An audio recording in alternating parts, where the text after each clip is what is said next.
보면서 시작합니다. 보면서 수업에 좀 참여할 수 있도록 해라. 알겠지? 자, 우리가 이제 그 빅뱅, 지금으로부터 138억 년 전에 고온 고밀도 한 점에서 출발한 우주가 대폭발을 일으켰습니다. 그 대폭발을 일으키면서 그 빅뱅 초기에는 수소와 헬륨들이 가득 차 있었어요. 이 수소와 헬륨을 가지고 우리가 이제 그 별들이 탄생을 했는데요. 그 우주 전역에 수소와 헬륨의 밀도가 그렇게 균일하지는 않았어요. 균일한 부분도 있고 또 균일하지 않는 그런 부분이 있었어요.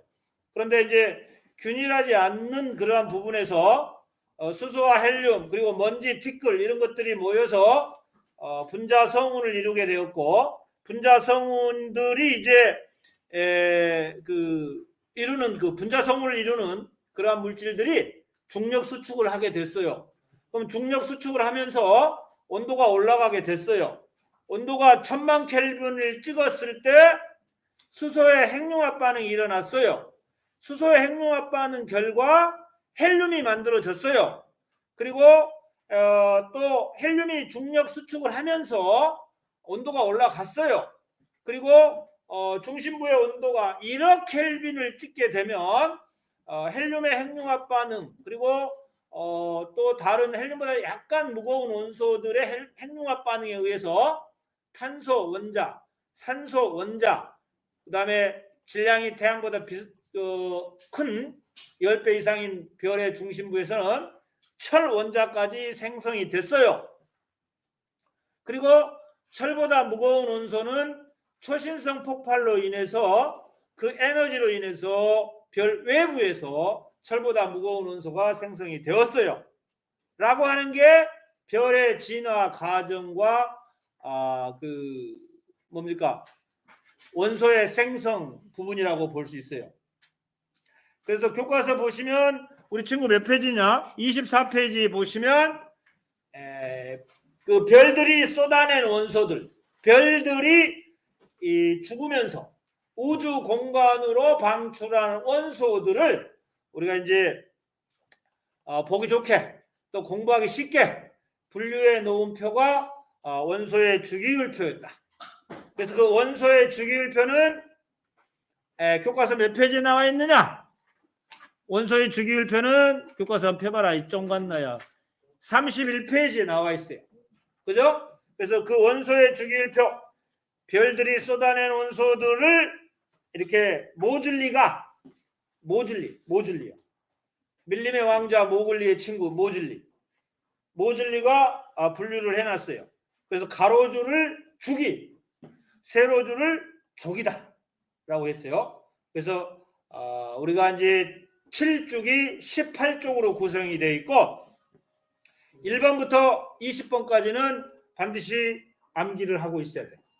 그리고 그 주기 번호는 전자 껍질이라고 하는 것을 좀 알고 그 학습에 임해 주셔야 되고요. 족의 번호는 그 원자가 가지고 있는 최외각 전자의 개수하고 똑같다. 단 13족부터는 10을 빼야 돼. 13족에서 10을 빼고 14족에서 10을 빼고요. 그래서 1족은 최외각 전자 1개 또는 원자가 전자 1개, 2족은 최외각 전자 2개, 원자가 전자 2개, 13족은 3개. 그 다음에 17족은 원자가 전자 7개, 최외각 전자 7개 이렇게 얘기를 하지만 18족은 달라. 18족은 원자가 전자 0개 그리고 최외각 전자는 2개 아니면 8개 이렇게 구성이 되어 있는 원소가 18족 비활성 기체들이야. 자, 그래서 이러한 원소들이 이제 결합을 해요. 결합을 하면 물질이 만들어지죠. 물질이. 그래서 그러한 그 별들이 쏟아낸 원소들이 그 전자를 공유해서 어떤 물질을 만들면 그걸 공유결합이라고 하고, 또 별들이 쏟아낸 원소들이 전자를 잃고 또 전자를 얻고 이렇게 해서 양이온, 음이온으로 되면서 정기적인 인력에 의해서 결합하면 이온 결합이 되고, 그래서 공유 결합은 어떻게 표시를 하고 또 이온 결합은 또 어떤 특징을 가지고 있고, 이런 것들에 대해서 한번 또 살펴보기로 하겠다, 이런 얘기야. 자, 공유 결합은 어떻게 표시하냐? 공유 결합은 비금속 원소와 비금속 원소 간의 전자를 공유해서 옥텟을 이루려고 하는 결합이다. 그럼 옥텟이 뭐냐? 옥텟이 뭐였지? 옥텟이 뭐였어? 최각전자가 몇 개가 되려면 안정해진다? 8개가 되면 안정해진다 라고 하는 것이 옥텟 규칙이었다. 그래서 그러한 옥텟 규칙을 만족하면서 안정한 화합물이 만들어지는 이러한 결합이 공유결합인데, 대표적인 공유결합 물질로 생명체가 가장 많이 가지고 있는 물질이 뭐냐? H2O, 물이다. 물. 그리고 단백질, 그 다음에 지질, 그 다음에 탄수화물, 뭐 등등, 핵산, 그죠? 이런 것들이 생명체를 구성하는 물질들이다 라고 보시면 되겠습니다. 자, 생명체는 탄소, 산소, 수소가 많이 가지고 있어요. 생명체는. 예? 그 다음에 우리가 생명체가 아닌 어떤 지각은 탄소, 규소, OCR로 주로 구성되어 있다라고 보시면 되고, 생명체는 주로 오탄수, 산소, 탄소, 수소가 주 원소로 이루어져 있고, 그러한 오탄수들이 전자를 공유해서 그 생명체가 필요한 물질들을 우리가 만들어낼 수 있다. H2O라든가 그 다음에 뭐 단백질이라든가 그 다음에 핵산 이런 것들을 만들어낼 수 있다, 이런 얘기입니다. 자, 그러면 우리가 이제 중요한 게 또 그 단백질의 단위체가 뭐냐, 이런 것을 좀 알아야 돼요. 단백질의 단위체는 뭐였지? 단백질의 단위체 아미노산이었다. 아미노산과 아미노산이 결합을 하면 무슨 결합이 형성이 되죠? 펩티드 결합이라고 하는 그런 결합이 만들어진다라고 하는 거 좀 알아주시고, 그 다음에 탄수화물, 생명체의 주요 에너지원인 탄수화물은 그 단위체가 뭐였지? 포도당이었다. 그렇습니다. 포도당 플러스 포도당 플러스 포도당 하면 에테르 결합이 형성되면서 탄수화물이 만들어졌고, 자, 그 다음에 또 생명체에서 가장 중요한 물질인 그 DNA와 RNA가 있어요. DNA와 RNA를 뭐라 그러냐? DNA와 RNA를 우리는 핵산이다. 자, 그러면 DNA와 RNA 단위체는 뭐였지? 뉴클레오 타이드였다. 그러면 DNA의 단위체도 뉴클레오타이드, RNA의 단위도 뉴클레오타이드. DNA와 RNA의 차이점이 있어. 어떤 면들이 차이점이 있죠? 당도 차이가 있고 또 염기도 차이가 있다. 자, DNA는 또 이중 나선 구조고 RNA는 단일 가장 구조다. 자, DNA는 유전 정보를 가지고 있고 RNA는 그 유전 정보를 가지고 있는 DNA 한 가닥을 복사를 한다. 그래서 핵 구멍을 통해서 밖으로 나와서 리보솜에서 안착을 한 다음에 그 리보솜에서 코돈의 영향을 받아서 코돈이 하나의 아미노산을 결정하고 그 아미노산들이 펩티드 결합을 하면서 단백질이 만들어진다. 자, 중요한 거, RNA가 DNA의 한 가닥을 복사할 때, 자, DNA의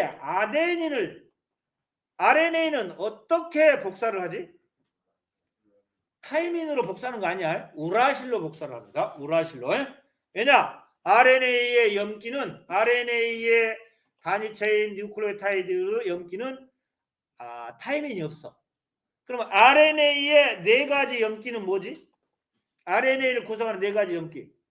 아데닌, 우라실, 구아닌, 사이토신이 있었어요.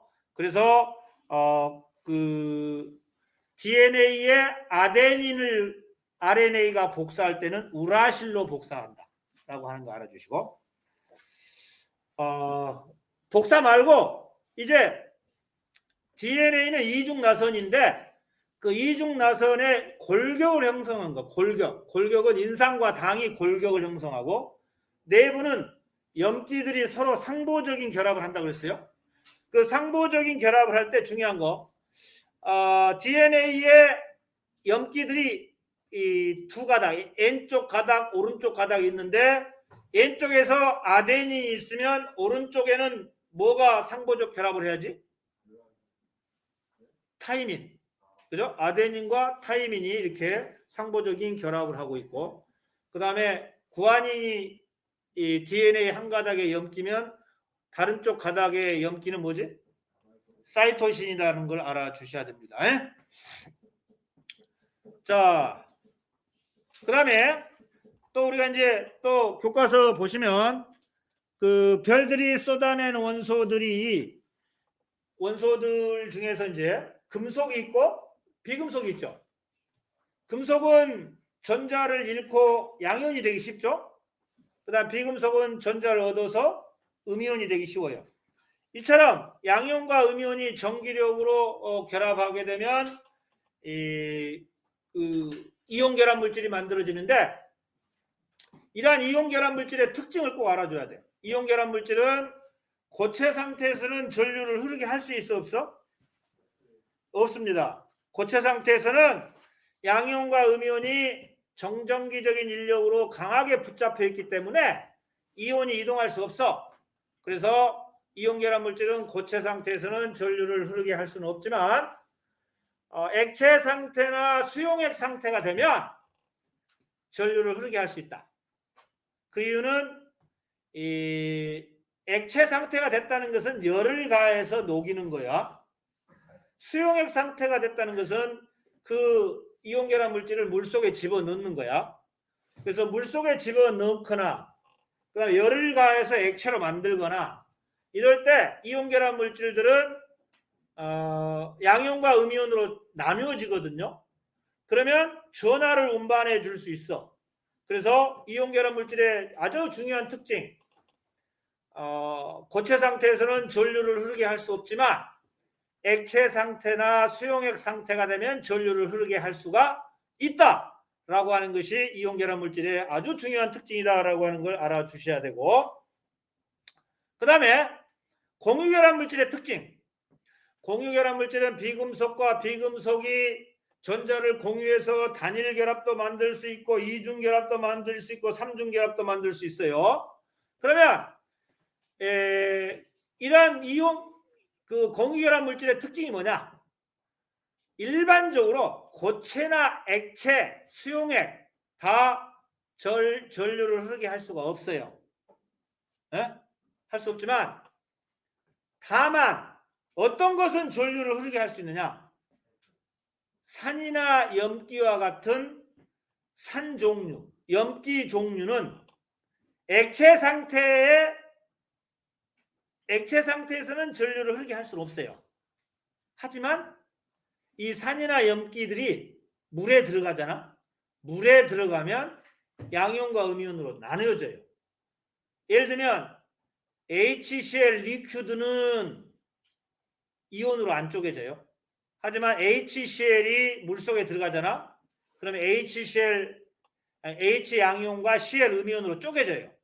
그래서 산염기와 같은 공유결합 물질이 물에 들어가면 전류를 흐르게 할 수 있어. 그죠? 그래서 HCl 솔리드 전류 흐르게 할 수 없어요. HCl 리퀴드 전류 흐르게 할 수 없어. 그러면 HCl AQ는 뭐냐? HCl이 물에 들어갔구나. 그러면 이온으로 쪼개지는구나. 그래서 전류를 흐르게 할 수 있다. 이 내용에 좀 관심을 갖고 잘 들어주시면 되겠다 이 말이야. 알겠지? 자, 그 다음에 이 별들이 쏟아낸 원소들 중에서 지각을 구성하는 그 물질이 이제 암석이잖아요. 암석. 그 암석은 뭘로 이루어졌느냐? 광물로 이루어져. 광물. 그래서 대표적인 광물이 이제 규산염 광물이라고 그래. 규산염 광물. 그 규산염 광물의 그 종류를 좀 알고 있어야 돼. 규산염 광물은 이런 종류가 있어. 먼저 독립형 구조를 갖는 광물이 있고, 단사슬 구조를 갖는 광물이 있고, 독사슬 구조를 갖는 광물이 있고, and 판상 구조를 갖는 광물, 그 다음에 망상 구조를 갖는 광물이 있어요. 그래서 그것들의 예를 좀 알고 있어야 되고, 자, 우리가 이제 뒤로 갈수록 복잡해지고, 또 규산염 사면체의 그 기본 구조가 있죠. 그 기본 구조에 결합되어 있는 공유산소 원자의 개수가 점점 많아져. 그래서 이제 그래서 규산염 광물은 모두 규소와 산소로만 이루어졌느냐? 그건 아니야. 기본 구조가 규소와 산소로 이루어진 사면체 구조이지, 거기에 어떤 다른 양이온이나 음이온이 달라붙어서 그 광물을 만들게 되는 거야. 그런데 이제 그런데 그게 이제 그 규산염 광물의 어떤 구조라고 보면 되는데요. 그런데 그 석영이라는 광물이 있어.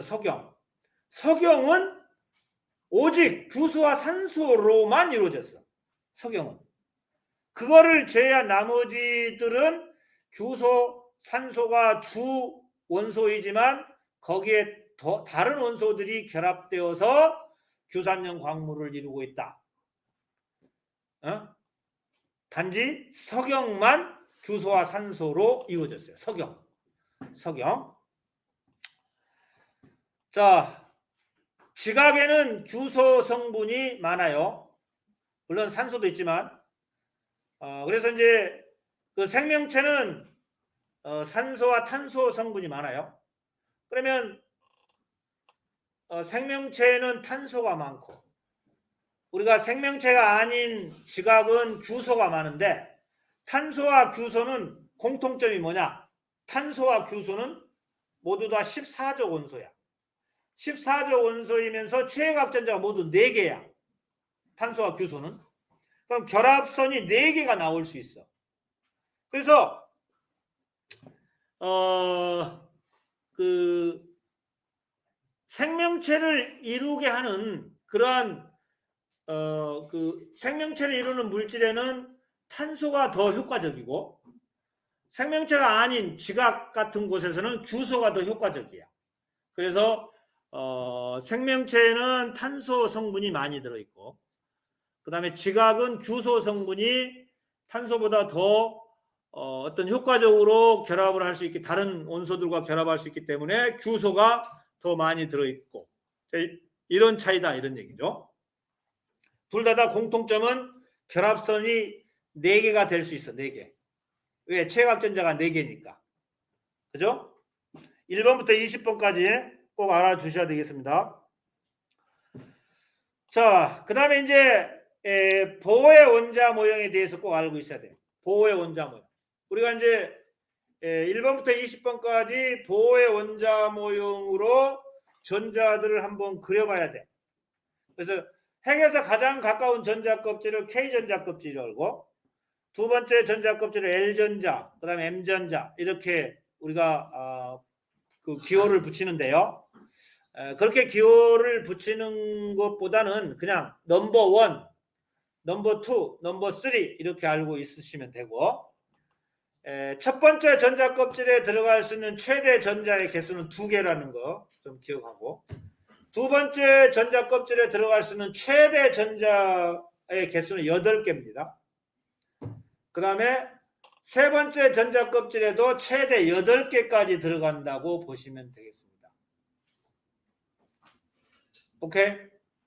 18개구나. 세 번째까지는. 18개까지 들어가요.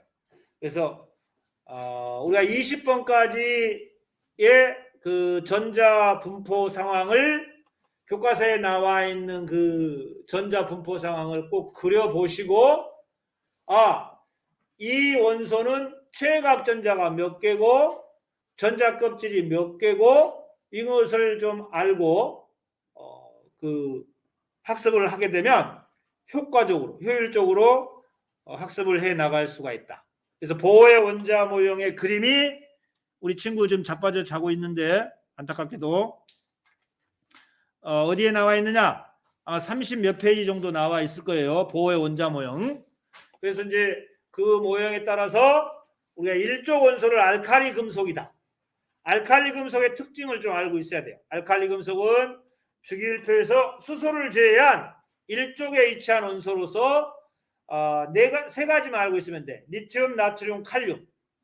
그래서 이 리튬, 나트륨, 칼륨은 어떤 성질을 가지고 있고 또 얘네들이 물과 반응하면 어떤 용액이 되고 어떤 수소기체가 생성된다라고 하는 거 알고 있어야 되고 그 다음에 이제 그 비금속을 대표하는 비금속은 17족에 위치한 원소죠. 그래서 할로젠 원소의 특징도 알고 있어야 돼요. 할로젠 원소. 할로젠 원소는 불소, 염소, 브롬, 아이오딘 뭐 이런 것들이 있는데 이 할로젠 원소는 이 전자를 얻어서 음이온이 되려고 하고 알칼리 금속은 전자를 잃고 양이온이 되려고 하고 양이온이 되려고 하는 경향성은 아래로 갈수록 커지고 음이온이 되려고 하는 경향성은 위로 갈수록 커진다. 그래서 알칼리 금속의 반응성과 할로젠족 원소의 반응성은 반대다 라고 하는 거 알아주시고 또한 할로젠 원소는 그 원자 한 개만 있을 때는 음이온이 되면서 옥텟을 형성하지만 원자가 두 개 있어요. 만약 FF 두 개 있으면 얘네들은 전자를 공유해서 F2가 되면서 옥텟을 이루게 되고 그죠? 그러면서 안정된 화합물이 만들어진다라고 하는 것들 알아주시면 좋겠습니다.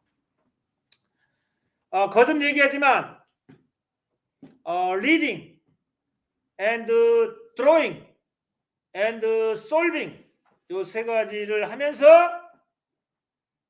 과학 공부를 열심히 해 주시면 좋은 점수를 맞을 수가 있어요. reading, drawing, solving.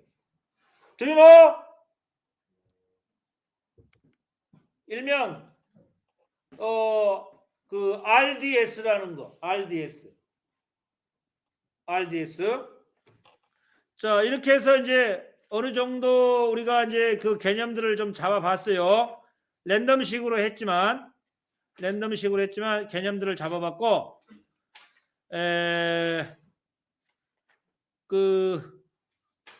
그리고 이제 신소재에서 마지막 신소재에서 꼭 알아야 될 신소재. 정기적 성질을 이용한 신소재로 반도체가 있어요. 반도체는 이제 P형 반도체, 순수 반도체가 있어. 순수 반도체는 그냥 14조 원소로만 이루어졌어요. 14조 원소로만. 규소나 게르마늄으로만 이루어졌는데 여기에 불순물 반도체가 있어요. 그래서 상대적으로 전자가 부족한 반도체가 P형 반도체, 포지티브형 반도체고 상대적으로 전자가 더 많아요. 이건 네거티브형, N형 반도체다. 얘네들은 전자가 한 개 부족하면 전자를 받아들일 수 있고 전자가 많으면 전자를 줄 수가 있어요. 전자가 움직일 수 있어. 전자가 움직일 수 있어 전류가 흐르게 할 수 있어. 자, 그리고 이제 P형 반도체와 N형 반도체를 접합을 시켜요. 접합을 시키면 LED를 만들 수 있어요. LED는 우리가 이런 사무실이라든가 건축물의 어떤 조명으로 사용하는 발광 다이오드, 이걸 LED라고 볼 수가 있어요. 자, 그다음에 또 신소재 중에서 초전도체의 특징. 초전도체는 마이스너 효과가 있다. 이 마이스너 효과 때문에 우리가 자기장을 이용해서 신체 구조를 파악할 수 있어. 그래서 MRI 공명 영상 장치라는 그러한 의료용 기구라든가 또 자석을 밀어내서 밀어내는 성질이기 때문에 자기부상 열차 등에 이용될 수 있는 그러한 초전도체를 우리가 좀 기억해 주시고, 이 초전도체는 이 전기 저항이 어느 특정한 온도가 되면 전기 저항이 0이 돼버려. 강한 전자석을 만들 수도 있고, 전기 저항이 이 0이니까 전류가 잘 흐르죠. 열 손실 없이. 그래서 이러한 특징들을 이용한 이 초전도체가 어디에 또 활용되는가, 얘들을 이미 설명했으니까 알아두시고, 그 다음에 이제 탄소의 오형제가 있어요. 탄소의 오형제 중에서 우리가 이제 흑연의 한 층을 벗겨서 그래핀, 흑연의 한 층을 뚫뚫 몰아가지고 죽부인처럼 만든 게 탄소 나노튜브. 그래서 그래핀과 탄소 나노튜브의 특징들을 잘 기억을 하시고, 그것들이 어디에 이용되는가, 그래핀이 어디에 이용되고 또 탄소 나노튜브가 어디에 이용되는 거, 이런 것들을 잘 기억을 해 주신다면 이번 시험에 그렇게 어렵지 않게 문제를 풀 수 있으리라 생각을 해요. 자, 그래서 여기까지 정리를 해봤어요. 정리해봐서 이제 그 복습을 오늘로 좀 하고요. 나머지는 니네들이 좀 교과서 리딩하면서 선생님이 얘기했던 부분들을 좀 더 살도 붙이고 또 교과서 문제 풀어보면서 준비를 해주면 좋겠다, 이런 얘기야. 알겠지? 녹화 끌게.